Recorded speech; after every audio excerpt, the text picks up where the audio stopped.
ગુજરાતભરના તાજા અને સચોટ સમાચાર મેળવવા માટે અમારી રાષ્ટ્રીય સમાચાર ચેનલને સબસ્ક્રાઇબ કરો અને બેલ આઇકન પર ક્લિક કરો।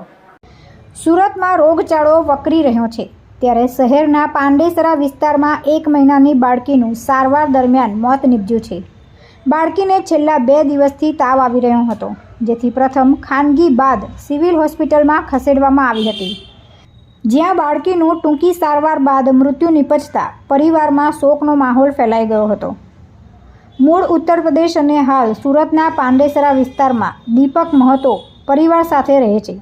દીપકની પત્નીને 1 મહિના પહેલાં બાળકીને જન્મ આપ્યો હતો। 2 દિવસ પહેલાં બાળકી ખુશ્બુની તબિયત ખરાબ થઈ હતી અને તાવ આવી રહ્યો હતો, જેથી પરિવારજનો બાળકીને લઈ ખાનગી હોસ્પિટલ પહોંચ્યા હતા। ખાનગી હોસ્પિટલમાં ખસેડાયેલી બાળકીની તબિયત વધુ લથડી હતી। 1 महीना 7 दिन का। क्या हुआ था? बुखार आ गया। कितने दिन से बुखार था? मतलब 2 दिन से, परसों आया था, कल भी दिखाया और उसके रात में इधर लेकर आया। तो कहाँ एडमिट किया था और क्या बोला? वो प्राइवेट से दिखा रहे थे, बोला कि सही नहीं, जब बच्चा वाला दिखाओ, बच्चा वाला फिर रात में दिखाया, फिर और ज़्यादा पेट में उसको दर्द हो गया, बुखार आ गया, तो फिर सरकारी लेकर आया। तो क्या बोला सरकारी में? सरकारी में तो रात भर देखबे किया, बोला कि जो इसका धड़कन थोड़ा कमज़ोर है।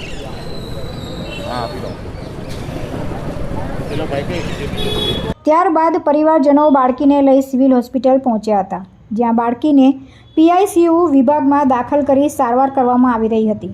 જોકે ટૂંકી સારવાર બાદ બાળકીનું મોત નીપજ્યું હતું। બાળકીના મોતના પગલે પરિવારમાં શોકનો માહોલ છવાઈ ગયો હતો। બાળકીને PSU વિભાગમાંથી પોસ્ટમોર્ટમ રૂમ ખાતે ખસેડવામાં આવી રહી હતી, ત્યારે માતાના હૈયાફાટ રુદનથી શોકની કાલીમાં છવાઈ ગઈ હતી। 1 મહિનાની બાળકી હોવાથી પોસ્ટમોર્ટમ વિના મુદ્દે પરિવારને સોંપી દેવામાં આવ્યો હતો અને પરિવારે ભારે હૈયે બાળકીના મૃતદેહને લઈને રવાના થયો હતો। તુલસી શર્મા સાથે રાષ્ટ્રીય સમાચાર, સુરત।